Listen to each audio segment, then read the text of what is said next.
Today we're going to go over my top 5 tips for learning English with movies and TV. Many people successfully learn English this way, and the great thing about it is that you're learning something in context, not isolated like in a vocabulary list. And this will really help you remember it. In addition, you're learning from a native speaker, so your pronunciation should be much more accurate than if you're learning from a book, if you do it right. But learning English from movies and TV does not happen automatically.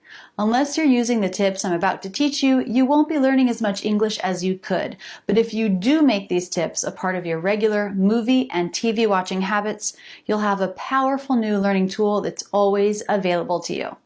Now, this is not about relaxing and unwinding watching TV or a movie. This is about learning. It's an active experience, part of your studies. Let's get started.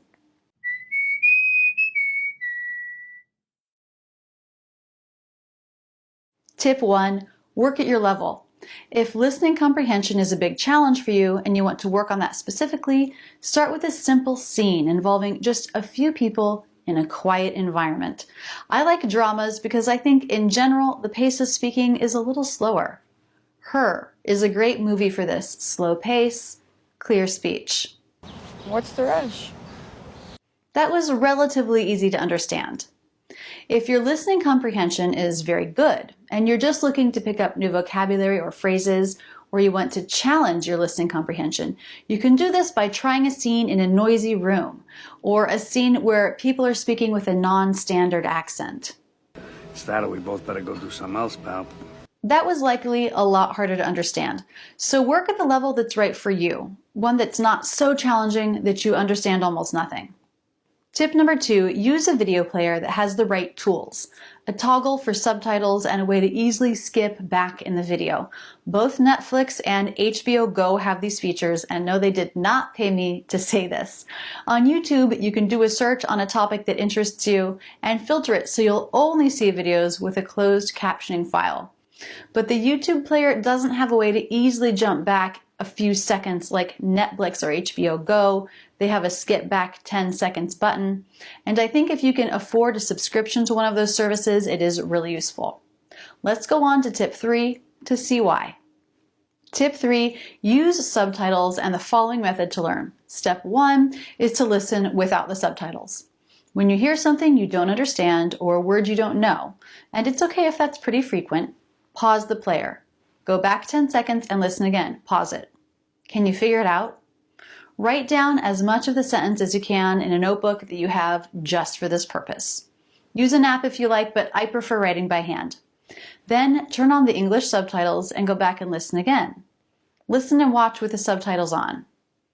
Now, maybe the part you didn't get is a brand new word that you've never seen or heard before. Great! This is an awesome way to learn new vocabulary. Write the word down.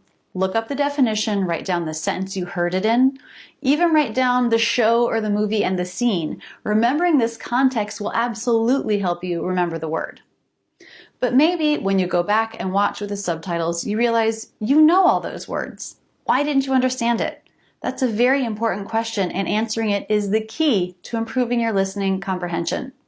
Perhaps the phrase was said very quickly, and there were reductions in there that made it very hard to identify the word, or maybe a word has a pronunciation that's completely different from what you thought. Write down the full sentence now and circle the words you didn't understand. Then use the skip back button to listen many times, 5, maybe even more. Something was pronounced in a way that you're not expecting. Study how the native speaker pronounces it. Importantly, say the phrase out loud yourself a few times, imitating the native speaker as precisely as you can. Write down the correct pronunciation in your notebook. Maybe even take it a step further.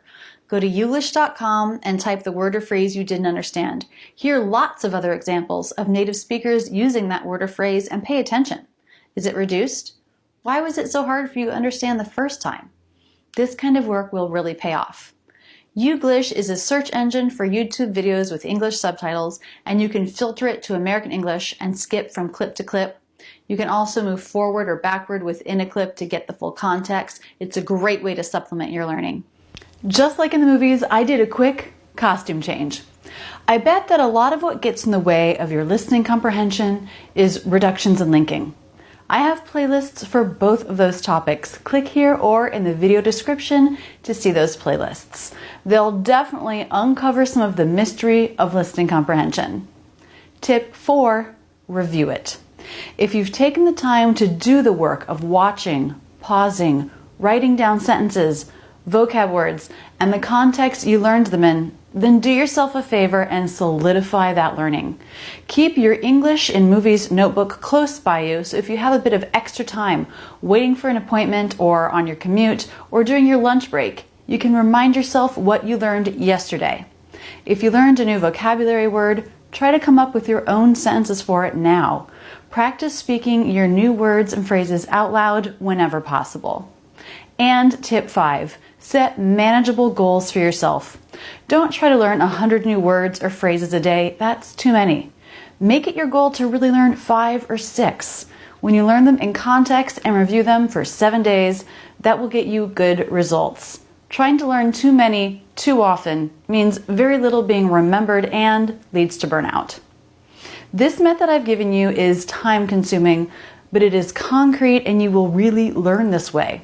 If you've gotten 5 or 10 good words or phrases in the first few minutes of a show or movie, reward yourself, close your notebook, and watch the rest for enjoyment and pleasure. There's a wealth of TV shows and movies that you can use to help you learn English and speak like a native. What's your favorite movie or show to use to study English with? Let me know in the comments. That will give ideas to everyone else. And let me know which of these 5 tips was the most powerful for you. That's it, and thanks so much for using Rachel's English.